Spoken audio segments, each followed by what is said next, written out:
Bem-vindo ao canal Verdade Viva, por Juliana Teixeira. Recorda deixar seu like, se inscrever no canal e compartilhar o vídeo com seus contatos. Seja muito abençoado e seja também um abençoador.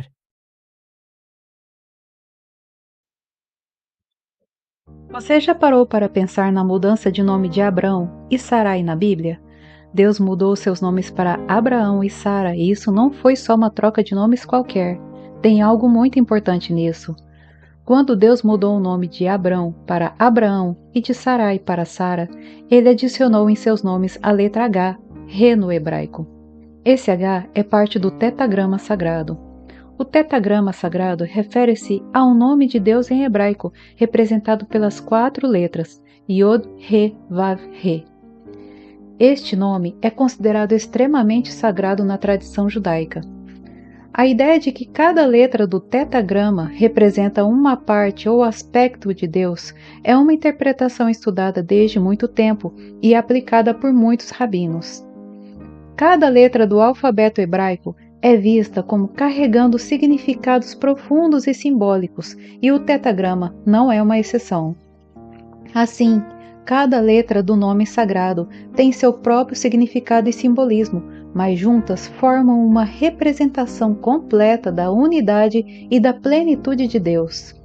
O tetagrama é visto como um nome que abrange todos os aspectos do ser divino, transcendendo o tempo e o espaço.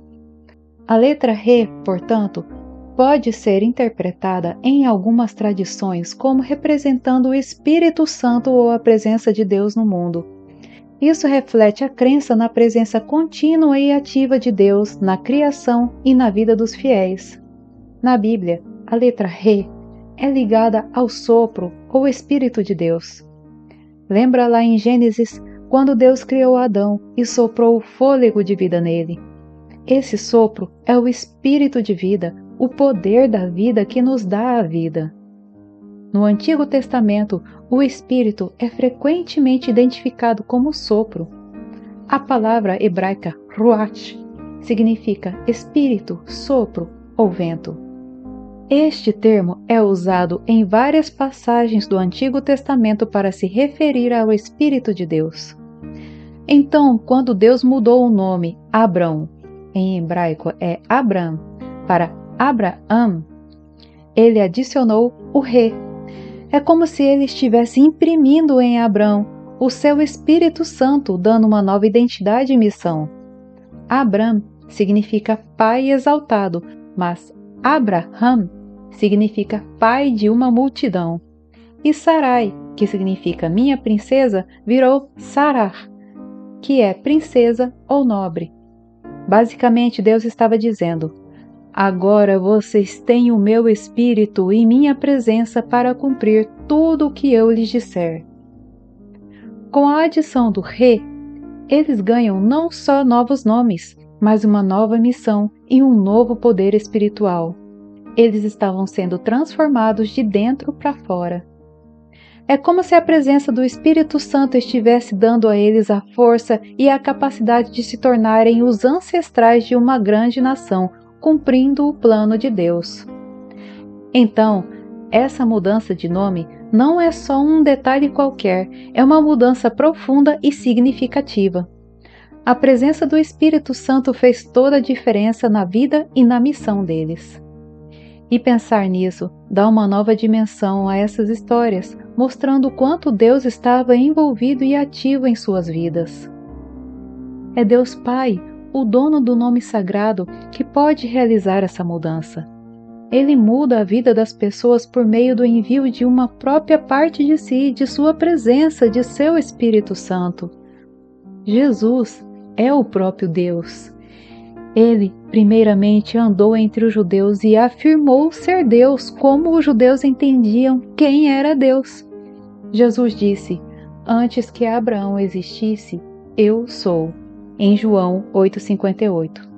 Essa frase, eu sou, é a mesma usada por Deus quando falou com Moisés na sarça ardente, indicando que Jesus estava se identificando como Deus. Jesus disse: eu e o Pai somos um, em João 10,30. Isso mostra que Ele e Deus Pai são a mesma essência, são a mesma pessoa. Jesus também perdoou pecados, algo que para os judeus só Deus pode fazer.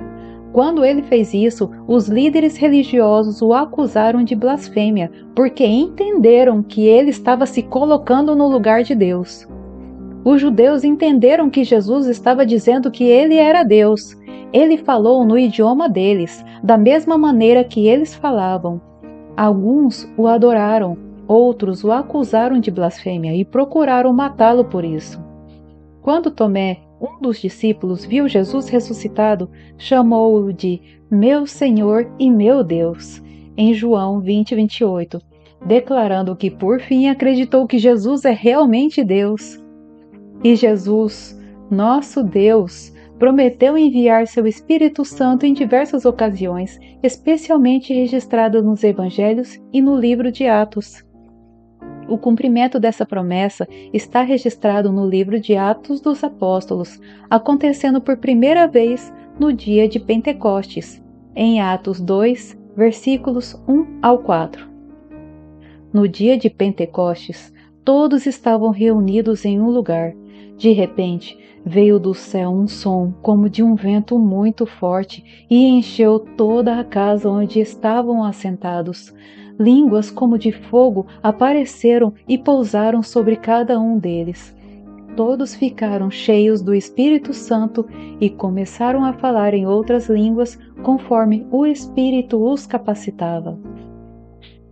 E depois temos também no livro de Atos a descida do Espírito Santo sobre os recém-convertidos de Samaria, no capítulo 8.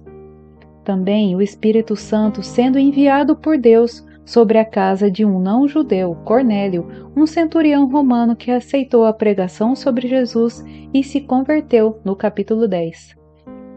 E no capítulo 19, vindo sobre os crentes em Éfeso, que tinham sido batizados apenas no batismo de João, Paulo explicou-lhes sobre Jesus e o Espírito Santo, e eles foram batizados em nome do Senhor Jesus, e quando Paulo impôs as mãos sobre eles, o Espírito Santo veio sobre eles. E o mesmo Paulo, no capítulo 9, quando Ananias colocou as mãos sobre ele, Saulo, para que ele recuperasse a visão e fosse cheio do Espírito Santo. Imediatamente, algo como escamas caiu dos olhos de Saulo, e ele foi batizado. Embora os eventos específicos de batismo no Espírito Santo sejam mais detalhados no livro de Atos, a obra do Espírito Santo e a promessa de seu derramamento estão presentes em todo o Novo Testamento.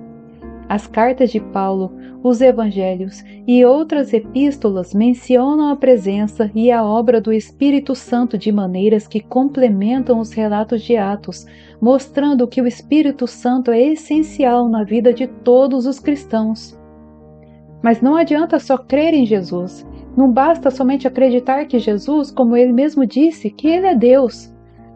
Jesus deu orientações claras sobre como as pessoas podem receber o Espírito Santo. Ele e os apóstolos ensinaram que o primeiro passo é o arrependimento, que significa reconhecer os próprios pecados e mudar as atitudes. Em Marcos 1,15, Jesus começou o seu ministério dizendo: "O tempo está cumprido e o reino de Deus está próximo. Arrependei-vos e crede no Evangelho." O Evangelho são as boas novas da vinda do Messias, da chegada de Jesus. A fé em Jesus como Senhor e Salvador é crucial também para receber o Espírito Santo.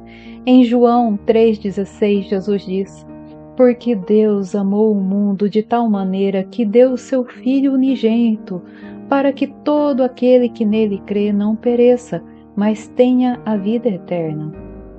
E o batismo nas águas também é um item imprescindível. Ele é uma resposta de fé e um ato de obediência. Em Marcos 16,16, Jesus diz: "Quem crer e for batizado será salvo, mas quem não crer será condenado." Jesus também ensinou que devemos pedir ao Pai pelo Espírito Santo. Em Lucas 11,13, ele disse: "Ora, se vós, sendo maus, sabeis dar boas dádivas aos vossos filhos, quanto mais dará o Pai Celestial o Espírito Santo àqueles que lhe pedirem. E com extrema importância para a vida de todos os que creem em Jesus, necessitamos de disciplina e obediência total aos mandamentos do Senhor, pois a obediência é uma evidência da nossa fé e amor por Ele. Em João 14, 15 a 17, Jesus disse: Se me amais, guardareis os meus mandamentos, e eu rogarei ao Pai, e Ele vos dará o Consolador, para que fique convosco para sempre, o Espírito da verdade.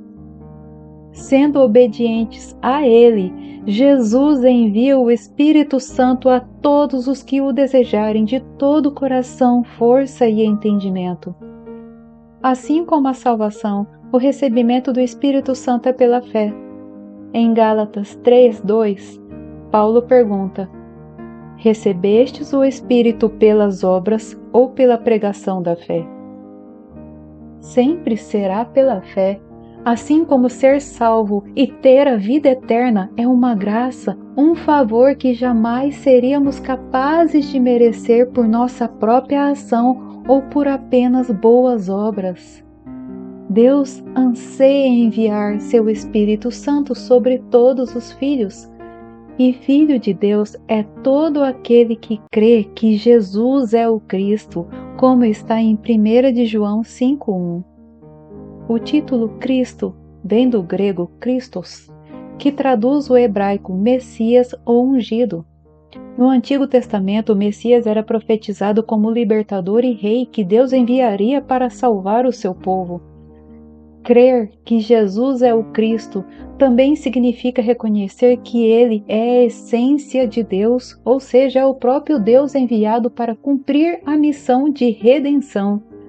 Jesus é Deus encarnado, que viveu uma vida sem pecado, morreu na cruz e ressuscitou dos mortos. Assim, para ser filho de Deus, é necessário aceitar que Jesus, Deus, morreu pelos nossos pecados, oferecendo-se como sacrifício perfeito para reconciliar a humanidade com Deus. Sua ressurreição confirma sua vitória sobre o pecado e a morte, oferecendo vida eterna a todos que creem. Reconhecer Jesus como o Cristo implica submetê-lo como Senhor e Rei de nossas vidas, obedecendo aos seus ensinamentos e vivendo de acordo com os princípios do reino de Deus. Jesus, nosso Deus, deseja transformar nossa vida por meio da presença do Espírito Santo em nós. Assim como foi com Abraão, Jesus deseja que seus filhos tenham imprimido em si seu Espírito Santo, para aprofundar nossa relação com Deus, para podermos visualizar a nova aliança que Ele fez com os seus e para transformar a nossa vida por completo. A presença do Espírito Santo em nós é a própria presença de Deus que nos dá a força que necessitamos para enfrentar e rejeitar tudo o que esse mundo tenta nos fazer acreditar e viver. E essa presença nos leva a alcançar a vontade de Deus para nós, que é boa, perfeita e agradável, mais que qualquer vontade ou desejo que possamos ter. Necessitamos ansiar e nos esforçar para buscar sempre a cada momento escutar e obedecer ao Espírito Santo. Deus fala e está presente na vida de todos os seus filhos. Basta a nós, seus filhos, querermos ouvi-lo e obedecê-lo para sermos abençoados. Se você deseja o Espírito Santo de Deus em sua vida, ore assim comigo. Senhor Jesus, venho diante de Ti com um coração humilde e contrito, reconhecendo que sou um pecador. Peço que perdoes todos os meus pecados, aqueles que cometi em pensamento, palavra e ação. Eu me arrependo sinceramente de todas as minhas falhas e me volto para Ti, desejando uma vida transformada. Senhor Jesus, eu acredito que Tu és o Cristo. Acredito no que o Senhor disse, que és o próprio Deus. Creio que Tu vieste ao mundo para nos salvar. Morreste na cruz pelos meus pecados e ressuscitaste ao terceiro dia, vencendo a morte e o pecado. Eu te aceito como meu Senhor e Salvador pessoal. Entrego minha vida a Ti e confesso que Tu és meu único Deus e Rei. Pai, como prometeste em Tua palavra, peço que envies o Teu Espírito Santo para habitar em mim. Eu abro meu coração para receber o Teu Espírito, que Ele me guie, me ensine e me transforme. Que Ele me conceda poder para viver uma vida santa, conforme a Tua vontade, e que me capacite a ser uma testemunha fiel do Teu amor e da Tua verdade. Senhor, molda-me a Tua imagem e ajuda-me a seguir os Teus mandamentos todos os dias da minha vida. Que o Teu Espírito Santo produza em mim o fruto do Espírito: amor, alegria, paz, paciência, benignidade, bondade, fidelidade, mansidão e domínio próprio. Capacita-me com os dons espirituais que necessito para servir a Ti e ao próximo. Agradeço-te, Senhor, pela Tua infinita misericórdia e graça. Louvo-te por Tua salvação e por me dar uma nova vida em Cristo. Que a minha vida glorifique o Teu nome em tudo o que eu fizer. Em nome de Jesus eu oro. Amém. Amém, meu irmão, minha irmã. Jesus está contigo. Creia e converse sempre com Ele. Que o Senhor te abençoe, te guarde e te encha cada vez mais de sua presença até transbordar. Um grande abraço e até a próxima, se Deus quiser.